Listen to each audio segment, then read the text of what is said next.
All right, I believe we're live and we're about 35 minutes early on this video. So it's technically about 5:30 Central Standard Texas time. For those that live on the East Coast, is probably the right time.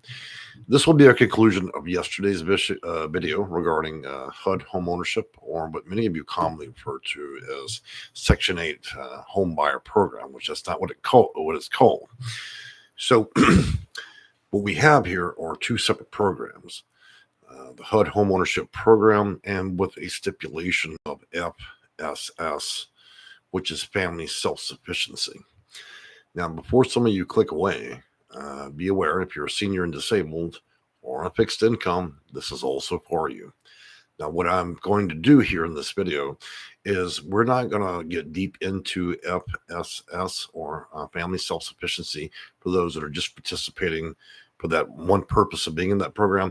This is going to be specifically for those they're going to be using FSS in collusion with the HUD homeownership program. So you'll see I'm only going to touch the parts that are going to be necessary. This is an introductory video. The intent here while we discuss this is to welcome you to it as an introduction. At a later point, maybe next week, I will do a continuation and I'll post that. For those that don't know, we're going to do a few introductions real quick. My name is Jay. I am the owner of Section8Consulting.com. Unlike many of the creators on YouTube, I'm not an entertainer. I'm an actual consultant and have been for over 20 years. Part of my job is working with upwards of 1,000 clients a year, helping them with complicated issues related to Section 8 housing, vouchers, subsidies. So anything in that purview across all 50 states would be what I know. It's a lot of code of federal regulation, policies, procedures, and so on. For those of you that are struggling with issues regarding HUD, housing authorities, landlords, and other problems, or even seeking a voucher, then you have the option to obviously reach out to our company at www.Section8Consulting.com.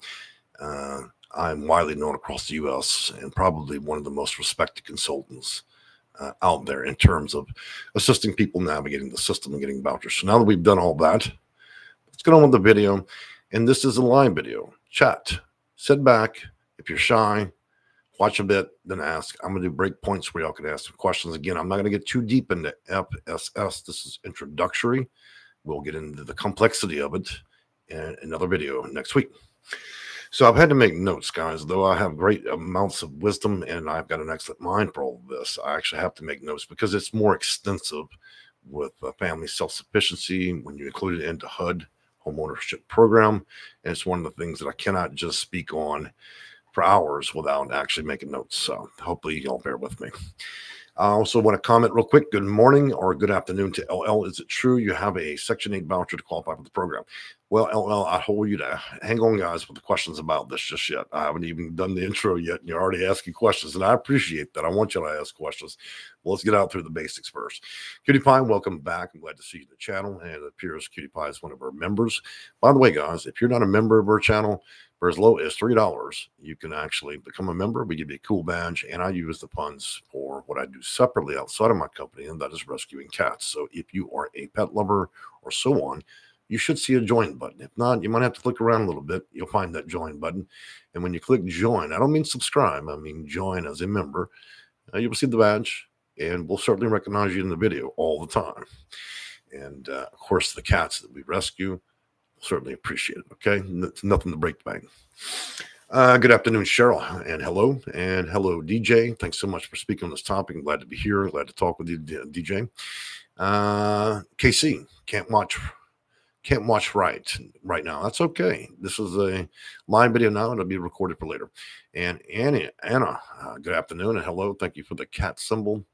Yakira, and I can't say the last name, but I'll try. Hello and good afternoon. Great to have you.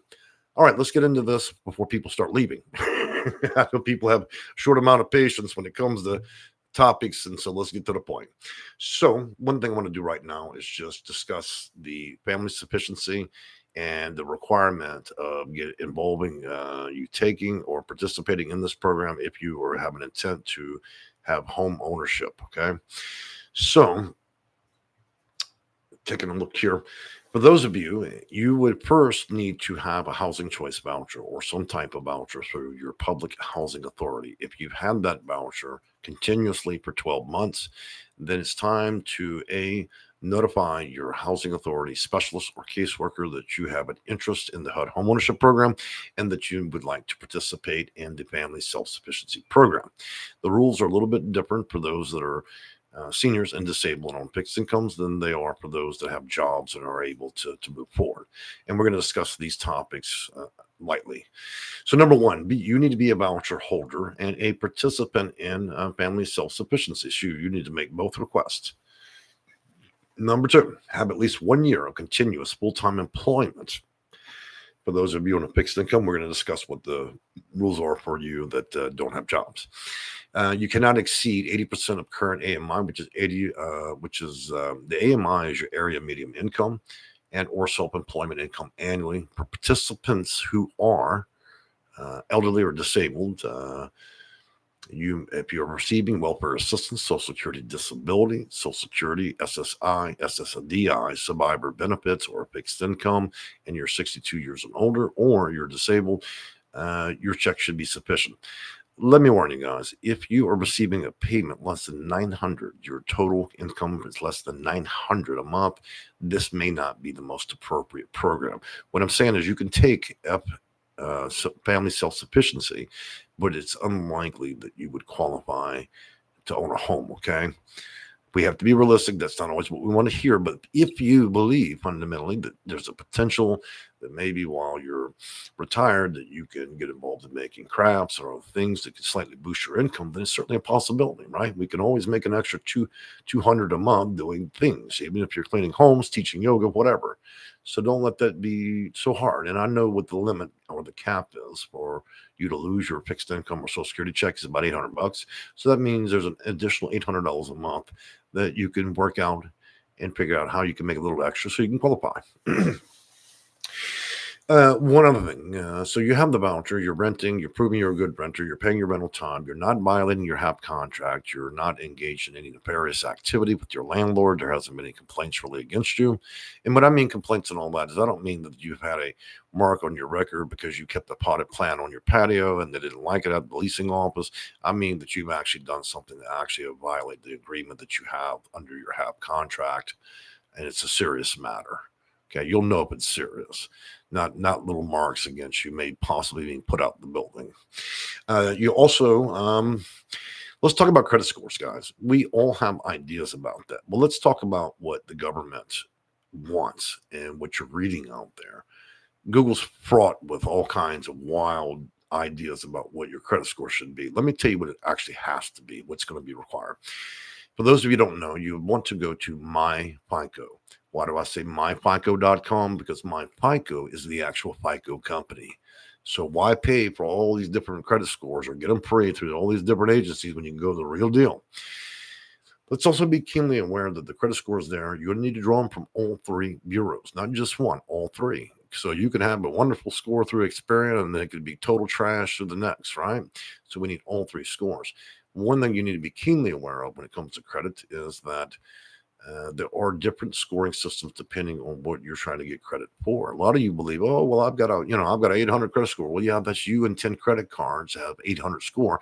But unfortunately, there is FICO 3, 4, 5, 6, 7, 8, and 9. Of those numbers, different FICO scoring systems, they have a scoring system for auto loans and they have a scoring system for home loans. That would be FICO number 5. So when you look at your 800 score because you have superior ability to pay your credit card, that doesn't necessarily mean that you have a high credit score under FICO 5 per house. But one thing I'm going to tell you to help you is that your FICO 5 score is almost always higher than the primary one you get over through FICO 8. And that's the one that they judge you on credit cards. I think you guys will be all right. So what is the magic score? Look, anything less than a 640, forget about it, okay? So that means that you would want to work towards that or work with a consultant or a credit company. I would be careful with credit companies because if you think working with my company, paying for 15 or 30-minute consults expensive, imagine dealing with a company that's doing virtually nothing for you other than negotiating debts that you could do yourself. then you'd be out thousands, right? And there's a lot of schemes with that. Even attorneys have gotten in this game. The reality is, I've seen the whole system for credit. I could tell you all that stuff for free and save you a whole lot of time and money. You don't need to sit here and pay all these lunatics on websites all that money to do it. I can tell you precisely what you need to know. And we're not going to do it in this video. So 640, guys, 640 FICO number 5. Moving on from there, we need to have a minimum of 1,000 personal savings. That means you've got, for those of you with a tight income, that means $100 a month, or if you want to do it slower, than $50 a month over 2 years. So this is a goal you need to work towards. Now let's talk about percentages when it comes to participating in the program. Now, with family self-sufficiency, one thing, let me just give you the core of it. So there's a whole lot I could tell you about family sufficiency, but in terms of completing that program in order to be able to participate in the HUD homeownership program, this is what it essentially is. For those of you that are working, it means that if you're making $3,000 a month and you're qualifying for a voucher and you're paying 30% of that, then the goal through family self-sufficiency would be to counsel you to do better. And then at that point, what would happen is you'd be looking at different ways to get extra income above 3,000. And for every dollar above that 3,000 bottom line, the housing authority is going to match you at 50%. So every dollar doubles, right? So for every dollar in, they match it. And so if you raise your income from 3,000 to 4,000, that is $1,000. Now you have to take that $1,000, and then put it in escrow, which is the bank holding the money, and it cannot be released without the signature of the housing authority and you. So no party can just run in there and decide, oh, well, you know what, this isn't working. I'm just going to sign out my money. No, you got to stick it out. So dollar per dollar, it's a good deal. It's kind of like an IRA Roth. Or when you have a investment and you put $1 in, and then your company has a 401k and they match the dollars, right? So again, if you're in family self-sufficiency and you're at $2,000 income and they get you to work it up to 3,000, you can match them dollar per dollar. Now the limit on that per year is $12,000. So that means roughly $100 a month. Sorry, $1,000 a month is the highest contribution given. Then of course that 1,000 will turn into 2,000. And then that shows a level of consistency, because when you actually get through these two programs combined, then you're going to arrive at a lender and underwriting, right, for the bank. And they're going to want to look and see if you're the kind of person that's consistent. One thing that's really important to understand with both programs is this is a 12-month to 24-month journey. Buying a house and going through the process of it is already difficult, even without a voucher. And so they need to know that you have the fortitude, the wisdom, and so on. If you're in a situation where you're constantly in and out psychiatric facilities, you're having surgeries every 30 minutes, your health is up and down like a yo-yo, this is not going to be appropriate for you. And I'm not trying to be antagonistic, but this is for those that can handle the bigger responsibility. Some people have very complicated lives. I know that because I deal with upwards of 1,000 people a year, and I see the complexities of lives. So this is not a situation where we're going to take our voucher, walk into Wells Fargo Bank and say, hey, give me a house.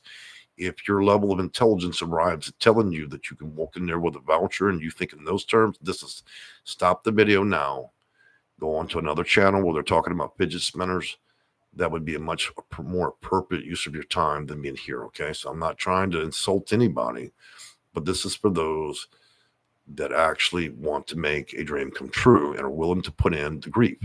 If you have a low tolerance for bullshit, you can't handle a lot of programs and rules and different things, this is not for you. This is for people that want to invest that time, suffer through a little bit, okay, and then receive the golden ticket. And that's what this is.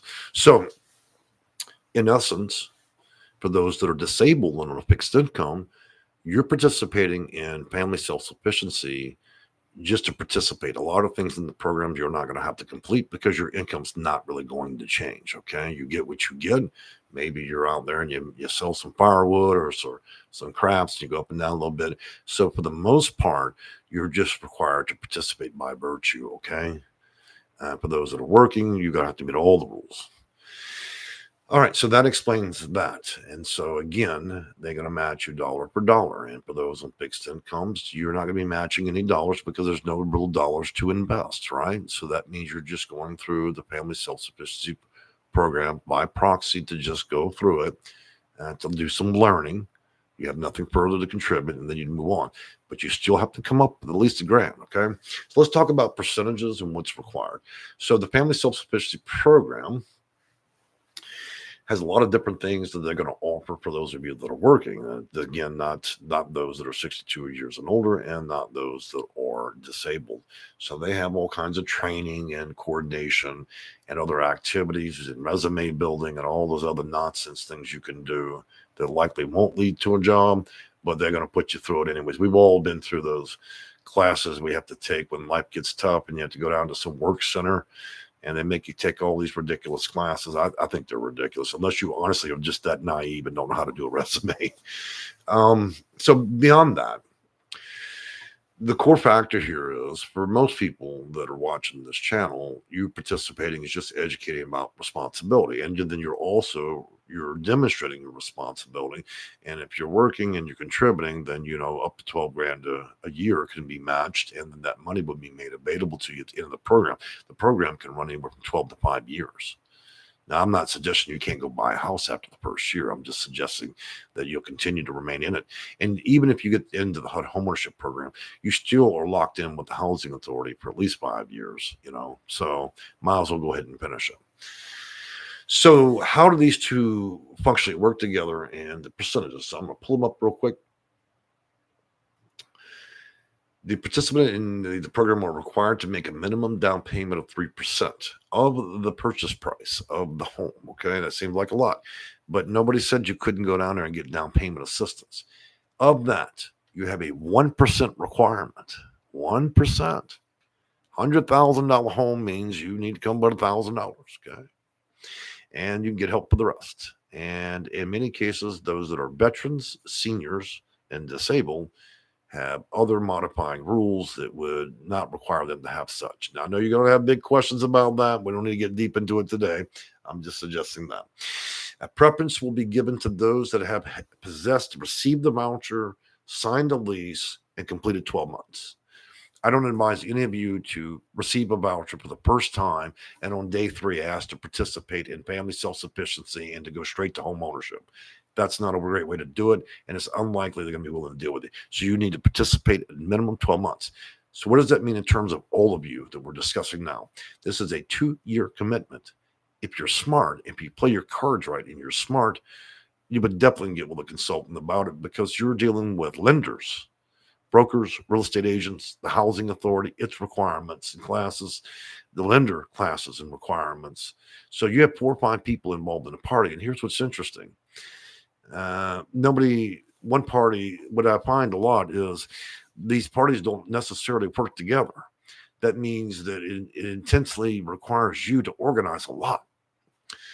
All right, so slow my roll, and I'm going to answer some questions now. See, I caught myself talking too long and not allowing you guys to talk. So let me slow the roll. All right, let's see. I just did one on my interview with FSS Worker. Well, that's good. That's exciting to hear. That Light Jones says, I really need your help. Guys, in the description of all of our videos, you can find a link to our website, booking software, and so on. You can check the reputation of our company and so on, all of our state filings, federal filings, and so on. I would advise, if you have an intense amount of questions or you're actually serious about resolving an issue or the pursuit of a voucher or other things, the best investment really is working with somebody that can help you expedite that timeline and be able to give you answers. Housing authorities are not particularly good educators. Google is a terrible educator, and the vast majority of the people that talk about the subject matter on YouTube aren't even qualified to teach. They're not even qualified to be a party clown at a children's party. I hear lots of things on YouTube, and I have to humor it to all the bad advice and pickle things that I hear. So Cutie Pie says, why can't I see my post? They're probably just showing up late. So there has been a little bit of a delay between YouTube and during. You got to remember, guys, YouTube is being used by a billion people around the world. So it's inevitable that comments and different things are showing up late. And I can tell you, Cutie Pie, I've got 3 of your comments so far. Also, you should be aware that some of your comments may show up late. This could have a lot to do with servers being overloaded at YouTube, and who knows, okay? But it's certainly not me. So the reality of it here is you have a requirement. You're going to want to participate in the HUD Homeownership Program. You need to also sign up for Family Self-Sufficiency. If you have a job and all, there's a lot of requirements. You need to work through that over the 12 months. And they'll match dollar per dollar pretty much the money up to 12 grand over your goals. So if your income is present $3,000 a month, they're probably going to push you to make $4,000. Every dollar that you invest into escrow over the 3,000 would be that. For those that don't quite catch what I mean, then I would say reach out to us. We can talk in a slower tone and more personally. In my opinion, this is a 12 to 24 month investment of your time, and it requires a lot of fortitude. Okay, let's just be honest. So it's for those that are very serious. Beyond the FSS requirement of the program, then you should be good to go. But there's a lot of other things besides credits, down payment, looking at the lender requirements, building up your credit, and so on. So there's a lot of things you have to work with. The reason why I suggest a consultant is because I know what they're looking for and how you can be prepared. Because the last thing you want to do is learn the hard way. When you try to learn the hard way, you could add years to this process by trying to figure it out or take some of the outdated advice I see all over Google, and some of it is just wildly inaccurate. In fact, I would accuse news agencies and their articles are AI generated nonsense. A lot of it's on Google and Yahoo is absolute nonsense. It's not even close to what the program is. But that's what happens when we let algorithms make articles regarding HUD policies. I also want to tell you one thing, HUD Homeownership Program and FSS, the program is administrated differently. And as of present, we have 3,300 housing authorities. Of that, only roughly 25% of those housing authorities may have the HUD Homeownership Program and FSS. If you live in a county where they do not offer it, your only objective way to address this would be to examine throughout the state whether or not there are other housing authorities have it. You're going to have to move, okay? If you live in an area where everybody has a $10 million mansion and you're living in a cracker box or a broom closet like somewhere in New York or New Jersey in the metropolitan area, maybe it's time to move. If it means stability and owning a home and having the United States government, because think about this, guys. Let's talk about the real facts here. You're getting a voucher, you're paying 30% of your income, and that 70% the housing authority is providing is paying that landlord's mortgage. Now you've got 2 options. It's very simple. You can either continue to pay the landlord's mortgage or you can pay yours. Here's the difference. When you're paying your mortgage in a couple of years, when you're released from this contract, all that money, that 70% of money the housing authority is dumping into your home as equity over a number of years is tens of thousands of dollars that you can draw on. Not only that, you're thinking, oh, well, I barely have an income. I'm on a fixed income. How am I ever going to afford a house? That house has 4 or 5 bedrooms. Think smartly, people. Think about that for a minute. You rent those rooms, don't you? You rent them to your cousin, your aunt, whoever.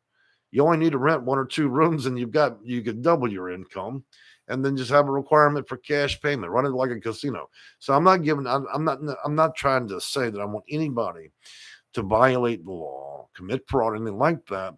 But if you're going to buy a house and you want how to mitigate your costs, buy a house with enough rooms where you can potentially make some income on it.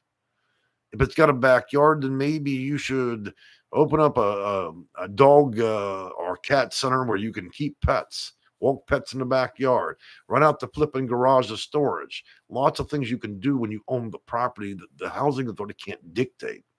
There's lots of ways you can generate money when you own something, right? So it's not just about you and your lonely small Social Security check. It's about thinking cleverly as to when you own that property, Yeah, you can't sublease an apartment, but you most certainly can do what the hell you want to do with your own home. That yard's yours. That garage is yours. Every bedroom in that house is yours. And you'd be foolish to sit there with a $900 check and not think you couldn't rent one of them damn rooms for $700. And if there's four of them, I think we can all do deductive math, plus rent out the garage, whatever you got to do. And we live in a time when prices of rents and everything are skyrocketing. I mean, hell, I've seen people renting rooms for $1,000. So let's not talk about, oh, well, all I've got is a little bitty check. How can I afford a house? Well, shit, you can afford it. Think about that for a minute. You rent a few rooms, you make them pay the mortgage, have money left to go down to the casino. I don't want y'all doing that either. I shouldn't have said that. Time to put another dollar into dumb jar. I have a swear jar and a dumb jar. That was a dumb comment. Don't take your money to the casino. Please don't. So we got to think business mindedly. You know, you're going through all this trouble to get through these programs, a year to 2 years of hell, trying to take all these Mickey Mouse classes, try to be responsible, come up with the right stuff.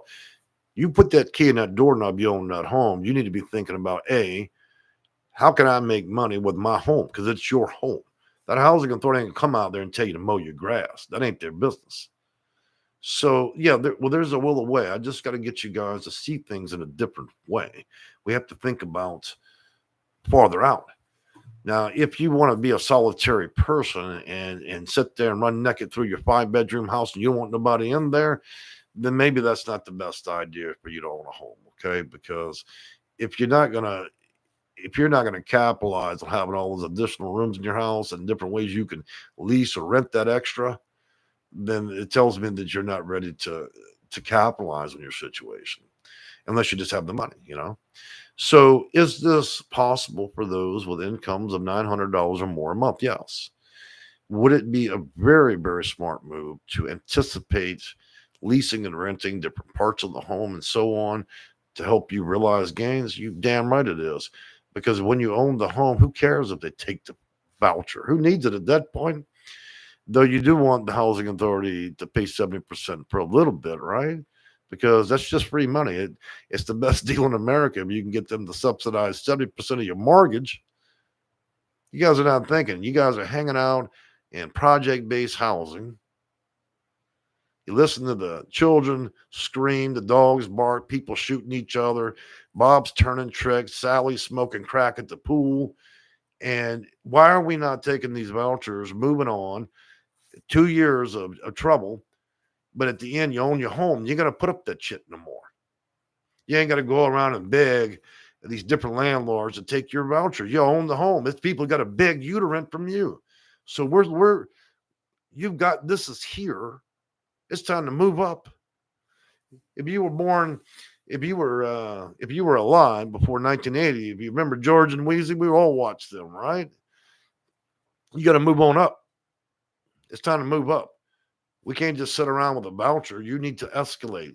My goal this year for a lot of you that have vouchers, it's time to get you in homes. The United States government would not have created Family Self-Sufficiency in the HUD Homeownership Program if they didn't think a person with a small check couldn't manage it. Now, it does require some extra play into this, but that's the point. I need you guys to think a little bit bigger. That way, you don't end up in a house that you can barely pay for. So if you've got to rent a few rooms, you do what you have to do. You've been doing it anyways. You can barely pay the light bill. At the end of the month, all you can afford is crackers or a bologna sandwich. Well, let's think a little bigger then. You get that home, you can do something, right? And again, I'm not trying to make anybody feel bad, but I'm saying let's think about that for a minute. If you're serious about it, you have some interest, I would advise you reach out to any consultant that does it or even my office. This is very real. I had a discussion today for a half hour with our attorney regarding this, and we're discussing rolling that program out to everybody, from my business to her law office. We've been in a major discussion about advancing everything. 20 years doing this. It's time we start really discussing moving you guys on and getting you into real homes, okay? Where you're not indentured to anybody. There's no HUD complaint to file. You own that home. If any complaint's going to be filed, it's going to be you putting their ass out, right? Well, you deal with enough already. And I hear people, oh, well, I don't know if I can handle that. But you already handle Sally over at the housing authority talked shit to you. You handled that, didn't you? You already handled electric company keeps turning your power off. You handled that just fine. You handle paying the rent, but you barely make it, and you tell them you can't survive another 2 years or something easier. Most of you guys out here with the voucher have already survived so much shit. It's wild. This is nothing. It shouldn't even change your pulse. If anybody's prepared to go through a little more, it's definitely people that have low incomes, that are retired and using vouchers. I can't think of a person that's better survived for this than anybody. And to think that you say, oh, well, that's just too much. Well, look at all you've already been through. It ain't too much. We're just getting started. We're just getting started. All right, so let's talk about answering some questions here. And you see, you got my spirits up high right now. Mama Moonshine, welcome back. Who can forget that name? I use USDA RD home loan, 0 down, no closing, 4.12% interest. I'd say that's a fantastic deal for a rural home loan. Yeah. And there's many like it. L. Hamilton, it's definitely time to move on up. You know what? We think about those old 80s for those of us who were alive and could understand what was happening on TV. And I think that George and Wheezy from Moving On Up represented an example. Really, they represented a good example of what it means to simply push on up. Now, though it was partially fictional, I think that the general attitude was correct. It still holds true today. Well, I'm glad we had a little bit of discussion. And if you're disappointed, again, this is an intro video. This is where we're talking in human terms around the coffee table, as if you're my family, and we're talking in basic terms. Next week, for those that have that analytical mind that require an extensive and quite concise answer, I'm happy to make your ears numb. We'll give you all the facts that you require. I know my attorney told me today she needs facts, and so our next conversation, even when I consult my own attorney, and I'm going to give her all those juicy facts she's looking for. So today is to see if this is what it's going to take. You hearing what I have to say today, is this enough to consider moving on? That's the question you want to ask yourself when we get out of this video. Or if you see it in this video later, is it time to reconsider your position? Is it wise to continue to hold on to a voucher and be subjugated to everything that goes on in the system? Or is it time to use that system to exit, where you own the home, you can get a lot of equity in it, and then you move on? Okay. Nobody's saying you give up your voucher right to have them. I'm just suggesting that why are we not using the best things? So clearly 2024 is going to be about HUD Homeownership Program and family self-sufficiency as it applies to this. Now, for those of you who arrived here at this video for family self-sufficiency, you're just taking it just because you're taking it. This is probably not the video for you. We're only talking in terms of how it relates to HUD homeownership. Okay. Well, guys, it's almost dark, and I've got to run into the town to the grocery store. I've been trying to get out my office since 8 o'clock this morning. It has not happened because my phone keeps having seizures. I have a lot of clients, and got some exciting news coming up tomorrow, guys. We're going to do a very short 8-minute video. You come around tomorrow, I think 10 a.m. or 2 p.m. I'm probably going to do 10 a.m. Central Standard Texas time. For those of you that are clients, you're going to want to see the video. If you're not a client of our company, then it may not mean that much to you, but still good updates, right? Well, I've enjoyed talking with you and kind of giving an intro, and we will jump back into this subject next Thursday night. Friday night. And we're going to talk a little bit further. So if I piqued your interest, then we should go a little further. If the video turns out to flop with only 3 viewers, then we'll drop it and move on to something better and more juicy. But to me, this is the finest thing that you can get, and yet they hide it so carefully that most of you don't know how to do it or even how to achieve it. Well, I'm going to knock that right on over. The cat's out of the bag. Everybody knew it existed. Now it's time to actually learn how to successfully navigate this. All right. All right. Well, everybody have a good night. I've enjoyed talking with you all again. And again, my name is Jay. I am the owner of Section8Consulting.com at www.section8consulting.com. And if you have complex issues or otherwise and need to speak with an expert consultant, then give our office a call or book an appointment. We're happy to talk with you. All right. Bye-bye for now.